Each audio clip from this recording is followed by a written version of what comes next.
It has the bill of a duck, the tail of a beaver, lays rubbery reptile eggs, and, just to ensure maximum logistical humiliation, this particular mother was born glowing, snow-white, in the murky waters of an Alpine river. Being neon white is basically wearing a flashing neon buffet sign for Murray cod and wedge-tailed eagles.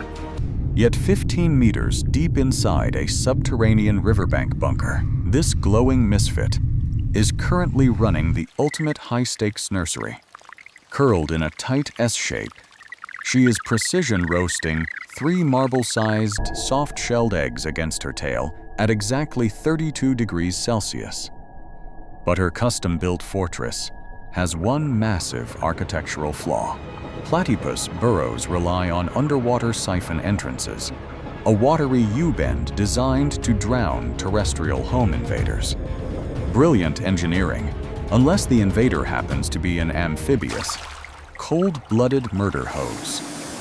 Slipping through the submerged waterlock with fluid malice, a 6-foot tiger snake glides straight up into the air pocket, tongue flicking toward the warm scent of monotreme life. The mother hears scales rasping against wet clay. She doesn't panic.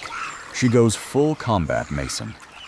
Using her flat tail as a high-velocity hydraulic trowel, she violently bludgeons thick river silt into the tunnel, slamming together 3 airtight mud bulkheads. The snake is barricaded on the other side. The bad news? She has just sealed herself and her unborn clutch inside an airtight, rapidly deoxygenating tomb.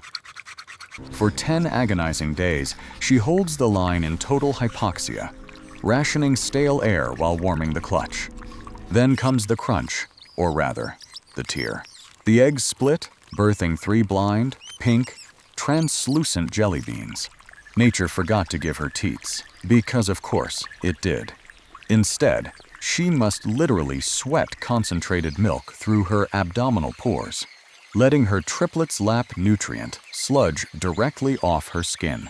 Feeding 3 rapidly expanding biological vacuums requires consuming half her body weight in riverbed larvae every single day. That means she has to break her own barricades and venture out into the glass-clear river to forage. Hunting underwater is a sensory nightmare. The moment she submerges, she reflexively clamps her eyes, ears, and nostrils shut, diving completely blind into roaring alpine torrents. Her entire survival relies on 40,000 electroreceptors packed into her rubbery bill, detecting the faint electrical pulses of twitching riverbed shrimp. She hoovers up silt at triple speed, tail burning off its fat reserves, while patrolling predators shadow her every move.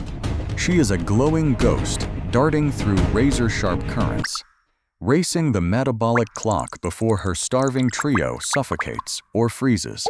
But just as she stuffs her cheek pouches to maximum capacity, the mountain sky violently opens up. A flash flood surges down the gorge, transforming the river into a churning hydraulic blender. Torrential backwash forces its way into the burrow's siphon entrance. Dissolving her structural mud plugs into soupy sludge. Worse, the predatory snake catches the unmistakable scent of dissolved milk washed into the current. The serpent breaches the ruined barricade, slithering directly toward the nursery. The nursery floor is already vanishing under rising, freezing floodwaters. And because evolution didn't budget for a marsupial pouch, she cannot carry all 3 babies at once. She is forced into an impossible 3-stage tactical evacuation relay through a flooded, predator-infested pipe. She clamps baby number 1 between her belly and curled tail, locking it down with vice grip precision, and launches into the submerged siphon. The tunnel is pitch black, 0 visibility. Turbid water roars in her ears. Closing her eyes, she tracks the snake's massive bioelectric signature, lurking in the narrow constriction ahead. Squeezing through a subterranean squeeze point, she slips past the snake's flicking tongue by inches, bursting through the river entrance to stash baby number 1 in an elevated root hollow. 1 safe. 2 ticking time bombs left behind in a drowning cavern. She dives straight back into the subterranean death trap.